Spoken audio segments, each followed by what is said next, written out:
Hello and welcome. I am super, super excited for my guest today in this podcast. Do you believe in God? So I have the amazing, wonderful, fantastic, I'm not bigging her up at all, gorgeous Angelina with me today. We have had some of the most amazing conversations. So I'm really excited for you guys to be invited into one of those conversations. So good morning, Angelina. Do you want to tell us just a little bit about who you truly are? Good morning, Debs, and thank you so much for inviting me on this podcast. So Debs hasn't started with the question, "Do you believe in God?" yet. So there's only one word. The word is yes, and then we can leave and go home. Um, who I truly am. What an interesting question. So this is very new for me, as you know very, very well. Um, I know I'm stuck. I am somebody who is guided by God at all times. And for so long in my life, I didn't know that. And I kind of turned my back on the fact that I am God, that we all are God. Um, and I suppose the way I describe it to my youngest son is we're a spark of light of God. So in a nutshell, that's who I am. I'm a spark of light of God. Thank you. I love it. I love it. I love it. So, the question of this podcast, I know both of us are on this journey. We've come through the three principles as articulated by Sydney Banks. And this is where that journey has brought us, an understanding of our own divinity, an understanding of that. So, I would love you to share. Well, let's ask that question. Do you believe in God? And what is God to you? What is it you see and believe in that? If the answer is yes. You already said. The, yes, yes, the answer is yes. The harder part is who is God to me? Hmm.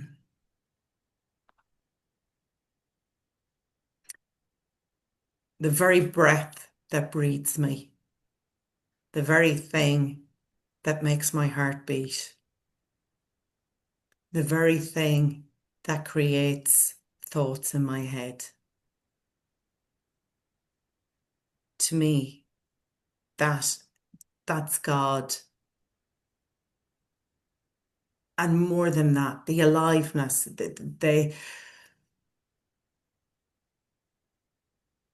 that we're alive, Debs. That's God. Um, that energy that flows through us all the time, whether we see it or not. And for so long, I didn't see it. I didn't notice it. But it's just, it's the wonder, it's the curiosity, it's the gratitude, the amazement at the little things that happen. Um, it's me noticing life, me being aware of what's around me and what's going on, being connected to nature, being connected to myself,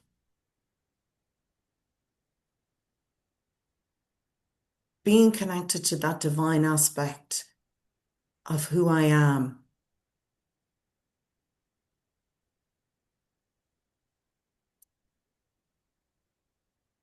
It's like there's a little baby in the family and he's 6 months old. He was 6 months old yesterday. And his parents sent us photographs. And he has the smiliest face of anybody I have ever met. And it's that, this little 6 month old who is in awe of life. That's God. That. I don't have any other words, but it's the simple beauty of life. It's the simple miracles. It's the hug my 11-year-old gave me this morning before going out to school. It's the smile my daughter gives me when I walk into a room.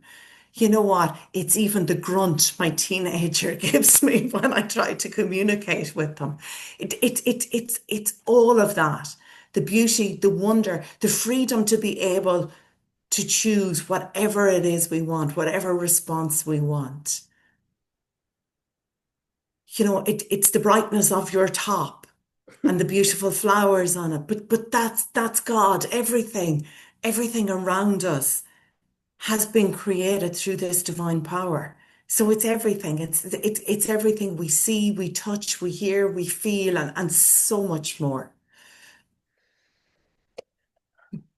So, in a really practical, I mean, I love that, and I can feel, I know I love energy and the feeling of energy, and I can feel your the love and the energy around that, and it's truly beautiful.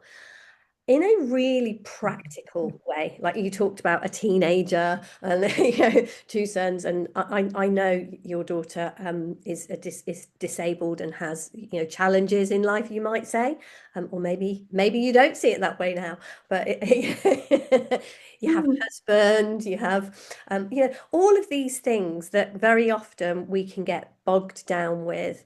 In a really practical way, how would you say that things have changed for you since you've noticed the brightness of a top, the gorgeousness of nature, I'm hearing in you, wow, I've woken up to something that was always here and I just hadn't seen it in what appeared to be drudgery, I guess. And it is so in a really practical way, how do you think it has helped you to what you've seen around this, that excitement? What's it changed for you?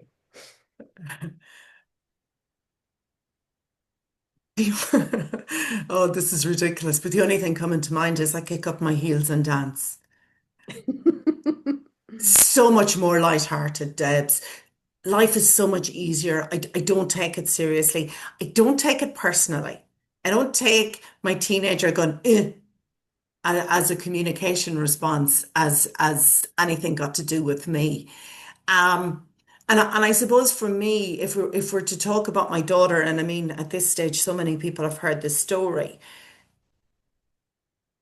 And when she was born, and over a really short period of time, we began to realize that she wasn't reaching milestones and she wasn't developing as babies usually do. And we ended up with this diagnosis and, the range of, I suppose, us looking in at my daughter's life says challenges. My daughter is not challenged because she doesn't walk. She's not challenged because she doesn't talk. Absolutely not. None of that. I mean, and what I've really seen is Zoe lives her best life every day. To me, that's the God in her. That's the divine aspect. That's the spark of light of Zoe shines through all the time. Like we bring Zoe for a walk on the local promenade by the beach, and strangers stop and say hello to her because she is so alive and so in the moment. And just, you know what? She's just excited to be. And strangers, Deb, stop regularly and have a chat with a nonverbal child. I mean, it amuses me sometimes and it delights me. And it's that. So I walked round looking at the ground, seeing nothing. All I saw was grey or black or misery for so many years. And I missed the technicolor of life. I missed the joys of life. I missed seeing even the stuff I don't want to see. But I missed it all because I was so buried in what I thought life was serious. I thought you grow up, you become an adult and you take on responsibility and you must be serious. And everything is like, I must get up and I must work and I must earn money and I must and I must and I have to.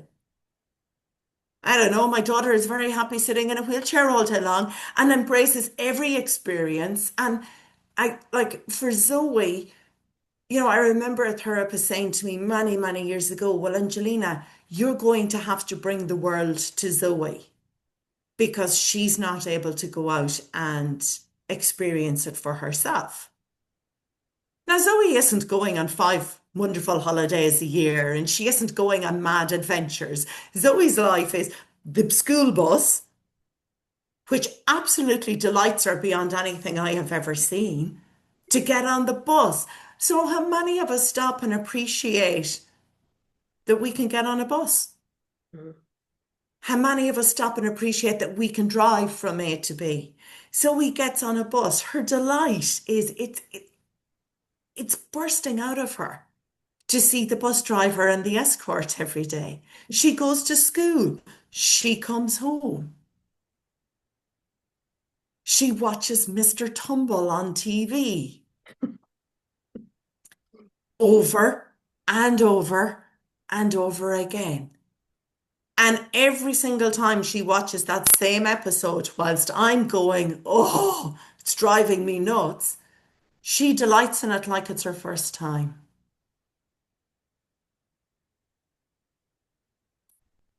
And she has taught me that that's available to me too. I can delight in everything and anything over and over and over again. And life becomes easy, it becomes lighthearted, it becomes fun. All of the things she has in life all day long, I can have that too. So how do we do that then on a moment to moment basis? It's like I hear you talking about Zoe, and it is like, she said, you were saying, I have to do this, and I have to do this, and I have to do this.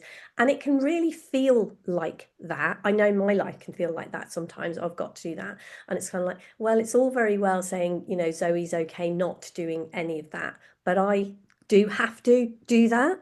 So how do we bring this, what you've seen, how is it playing out for you, um in that, you get up in the mornings and you get your daughter sorted for school or whatever, there's stuff to do in the house, you've got this.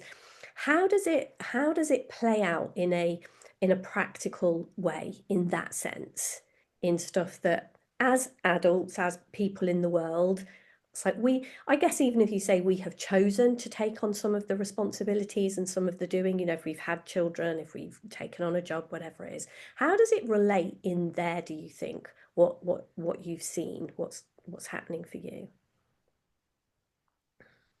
The simplest answer is it's not on us. It has absolutely nothing to do with us. So when I was 20, I went to counselling for the first time. So through my teenage years, my parents' marriage wasn't working out, and I took on a lot of stuff. I became an adult overnight. And at 20, I was advised to go to counselling. And it's ironic, I'm Irish, so I was brought up Catholic. And my counsellor was an ex-nun. And what she said to me is, Angelina, it's your intelligence that has got you through the last decade. And I grabbed onto that and I galloped down the road for 2.5 decades. It's my intelligence, it's my intellect. I'm so smart. And in that time, both a boyfriend and a brother died. Zoe was born. And my life fell to pieces. I fell to pieces. To the point I probably spent at least 2 decades depressed. In a nutshell, I drank heavily for a while. That, of course, wasn't helpful, but I did only what I knew to do. Zoe was born. Coming up to Zoe's birthday, I considered taking my own life, her first birthday, because I wasn't able to cope.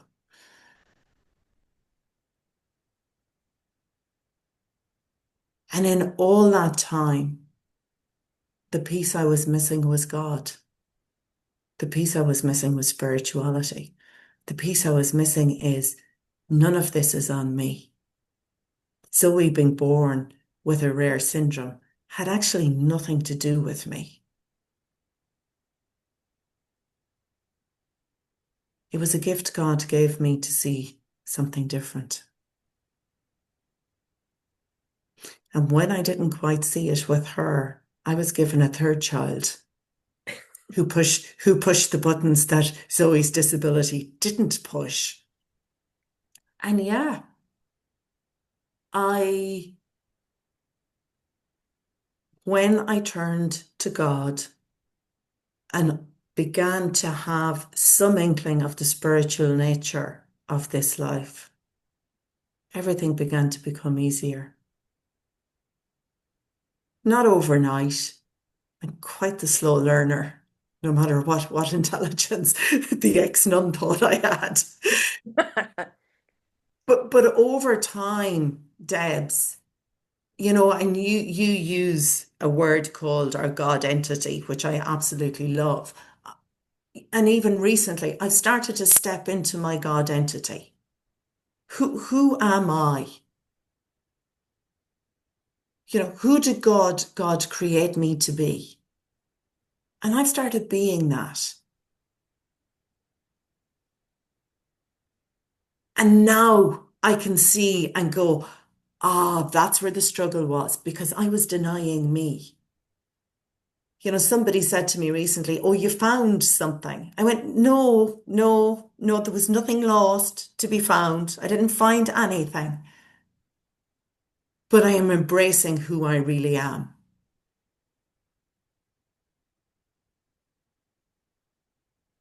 So each day I am becoming more and more me, the person God created me to be. And then nothing is difficult. Having a daughter with disabilities isn't difficult. It's a different way of life. Absolutely. But we all live a different life. No two people live the same life. No two people perceive life the same way. So for me, it's that. Turn to God. God will sort it all. And not in the, you know, like I grew up with a punitive God. God was constantly punishing because, I mean, remember, I was born with original sin. Fuck it. I started off on the wrong foot. I mean, I never had a hope. None of us Catholics have. And I'm not mocking the church, but I always believed I wasn't enough. I always believed that I had to strive for something. I had to strive for God's attention. And the only way I could get God's attention is if it was something big. And in the moment, it was like, it has to be massive. It has to be a crisis. And then when it didn't work out the way I wanted it to work out, well, God was punishing me again. Was it because of something I've done wrong in this lifetime? Was it something because I've done wrong in a previous lifetime? Was it something somebody back the generations had done? It was crazy. I was on a hook of punishment, a hook of guilt, a hook of shame for so many years. And it's like the God I'm in communication with today is none of those things. That's just all made up. And we can make up whatever we want. And God can be whatever we want God to be. And I have chosen that it's this wonderful, wonderful divine essence of who we are. God is with me. God is for me. God isn't against me. Doesn't make sense. Look at the beauty in the world. Look at nature. Look at the birds. I mean, we have a family of swallows who come to us every year. And it's always a sign that it's late spring, early summer's coming, the swallows come. They come to the same spot. They are out there in our gardens swooping and learning how to fly. And then they fly off to Africa for the winter. I mean, how miraculous is that? How does a little bird know with these tiny little wings, this tiny little bird, because I've held enough of them because they're constantly flying in the windows of the house and we have to catch them and let them free again. How do they know that the weather in Ireland isn't for them over the winter? How do they know to fly those thousands of miles in a sky without GPS, without a mobile phone to tell them how to get there? So if we have a God that can create those kind of miracles, why do we think he's out to punish us? Why do we think he's out to do us harm?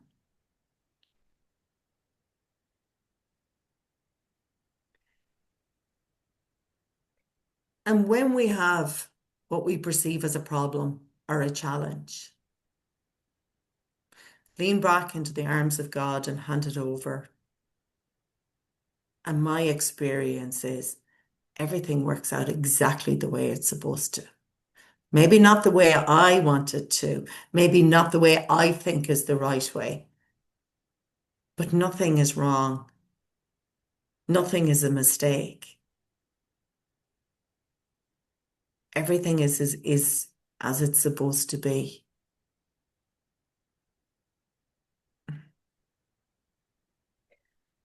I love the analogy of the swallows and seeing animals and nature, how much it is like, how do they know if you put a plant on the windowsill? I've seen this. I've got a plant on the windowsill in the front of my caravan, and it grows towards the sun. So I have to keep turning it like this, and then it grows that way. It grows that way, and it is like, wow, yeah, it's got an inner GPS. So what do you think is different about human beings that, like, that plant just seems to know to do that all the time? No matter what I do, that plant is just like relentlessly doing that. And like you say with swallows, they just, it's like it's in them and they do it. What do you think is different about human beings that we don't always maybe listen to? We don't always know we've got this GPS. What- Oh, we have that beautiful power of thought, Debs, and we can make up anything we damn well want to. And, here in Ireland, people would say, oh, the Irish are great storytellers. Everybody's a great storyteller. We were constantly telling ourselves stories and believing them. And I don't know about others, but I had this, it was like a penchant for the shittiest story I could possibly make up. That was the one I attached to. That was the one I believed. That was the one I chose. So yeah, we think. We are thinkers. And as thinkers, we can create. We do create. But from birth to death, we're creating. I don't know beforehand and I don't know afterwards. I can't remember beforehand. I don't think I've experienced the afterwards. But in this lifetime, yeah, I all the time. I mean, I can sit here and I can make up a full story about the room you're sitting in today. I can have a story about the wallpaper. I can have a story about the lamp. I can have a story about what you're wearing. And it's becoming aware of that. So I had a story about having a daughter with a rare syndrome. And it was the most miserable, shitty, crappy story. And with every story we make up, there's feelings. And we sit in those feelings. And I slow cooked, I marinated first, and then I slow cooked in shitty feelings. Poor me. I'm a victim. I'm being punished. I did something wrong. Very hard to see the beauty in life when you're just living in that kind of thinking and not noticing that that's what it is. So yeah, we can make up stories about absolutely everything, and we do, and we believe those stories to be true. What if they're not? What if it's make believe? What if it's all make believe?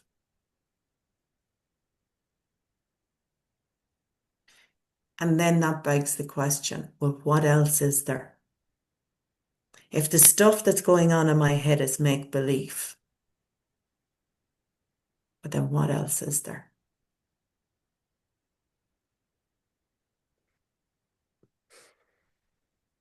There can only be the divine creator.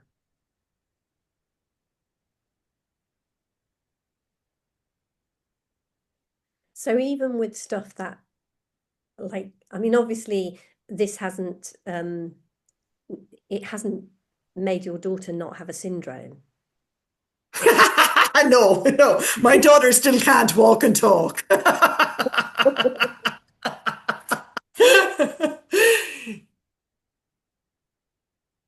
But that's not what it's about. Like, you mentioned Sydney Banks at the start of this, and I'll quote him, life is a contact sport. Like, where did we get the notion that we were coming into this experience of life to not experience stuff? I mean, we are here to experience. What do we want? Half an experience? I just want the marshmallows and the popcorn and the fluffy duffy stuff, but I don't want to have to eat the broccoli and the cauliflower. You know what I mean? I mean, that's not what life's about. We're here for an experience. We're here to experience it all.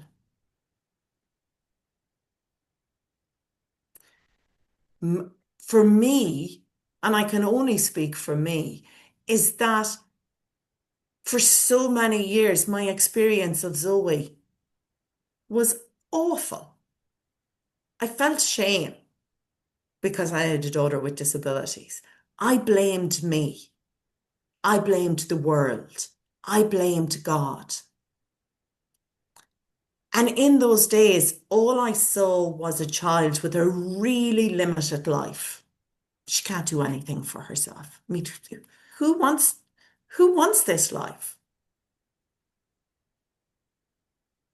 I really thought her life wasn't valuable. I really thought her life wasn't worth it. I used to say there's some things worse than death. Mhm. I mean, bless my innocence. Yes. Yeah. Bless my innocence. But I looked at my daughter and I went, well, I wouldn't want her life. Why would she want her life? And I suppose I came across the three principles understanding and I began to realize one of my very first insights was, Angelina, you don't have to believe all you're thinking. Can you imagine how much nonsense fell away? And that was part of it. Mhm. Who am I to say Zoe's life isn't valuable? Because she lives as if it's valuable every single day. Every single day. You've met Zoe.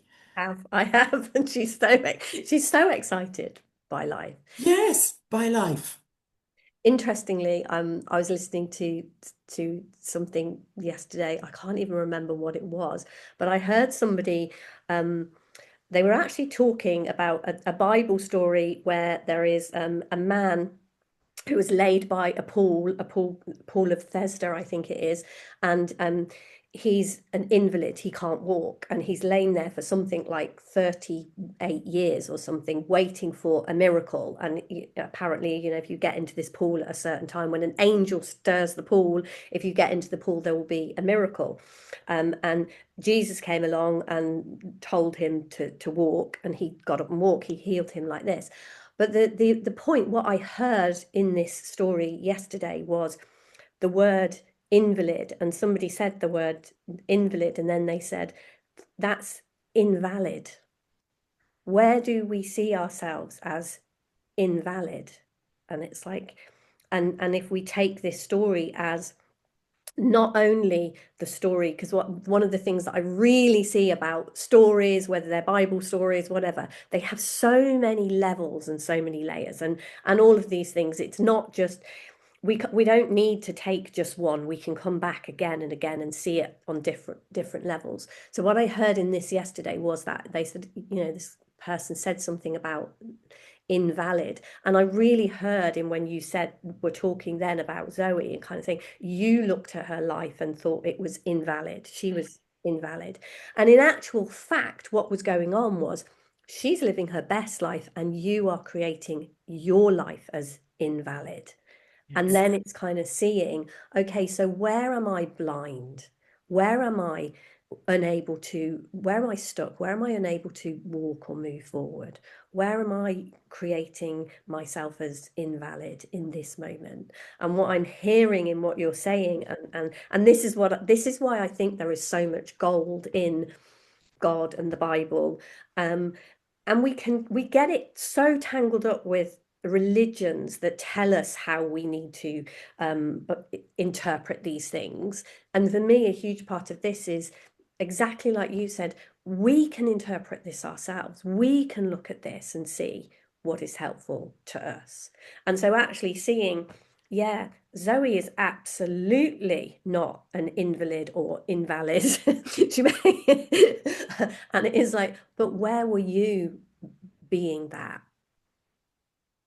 And what can happen when we decide to take up our bed and walk, when we decide to become unstuck, when we decide to stop being blind, what happens?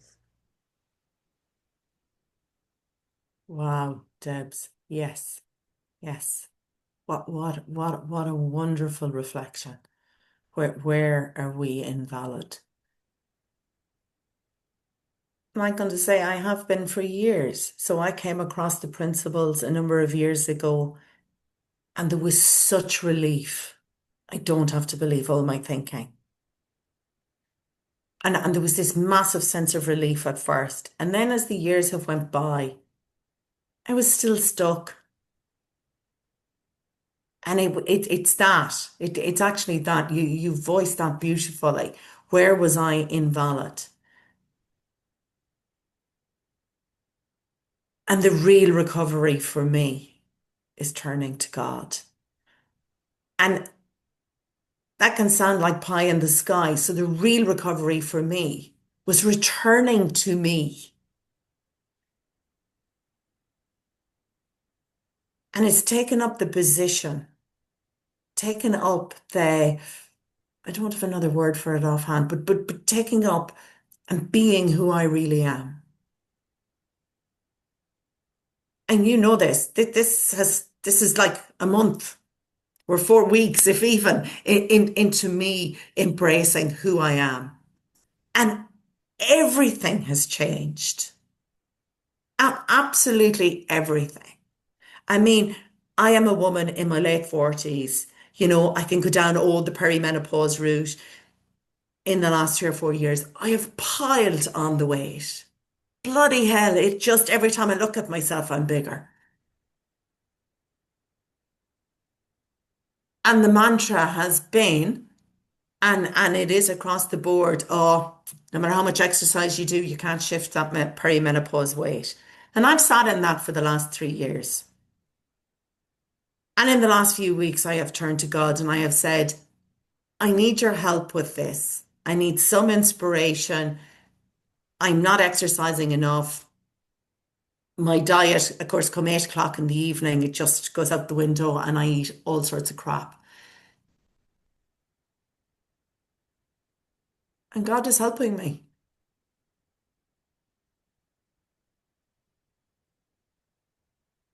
And God is helping me because I've started to listen. And what I would say about God is it is not, most often, it is not a voice in my head. It's like a feeling or a little nudge to do something. And sometimes it comes through the voice of somebody else. And to get me off my arse and to get me out walking, it came through the voice of my husband a number of days ago. And this time I listened. And I think that's really important with a relationship with God is, and we hear it in the three principles, deep listening. Mm. And I've used that as a concept. And I've sat in conversation and I've been really silent and I've kind of cocked my ear and I'm like, I'm going to hear a piece of gold. It never happened. I was like, oh, I'm a shit listener. But deep listening is listening to God. It is following the nudges. It is following your heart's desire, following your bliss. Just go follow your bliss, and that's it. Actually, that's the mystery. That's the key to the mystery of life. Follow your bliss, and everything will fall into place. Everything.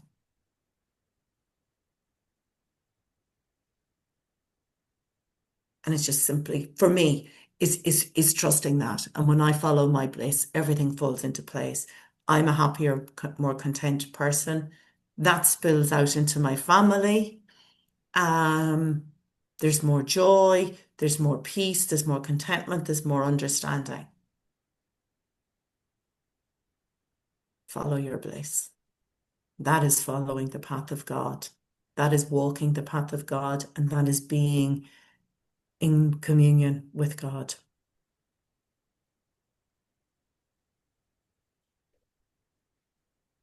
Mm. Thank you. It was a beautiful conversation. Thank you. Thank you, Debs. I have never spoken like this before. This is very, very new for me. And I trust that God is with me in this.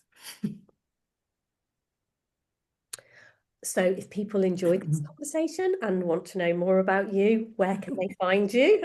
I will put some links in the show notes below, so do check out the show notes. Well, really funnily, my website is called Sassy Spirituality. So you'll find me at sassyspirituality.com if you want more conversations like this, or you can connect with me. My email address is angelina@sassyspirituality.com. Mm. And if you have a nudge, do reach out to Angelina. She is well worth having a conversation with. And definitely the sassy spirituality describes you perfectly. I love it. Thank you, Debs. And thank you for this opportunity. And thank you for everybody who listens. I hope you enjoy. Me too. Me too.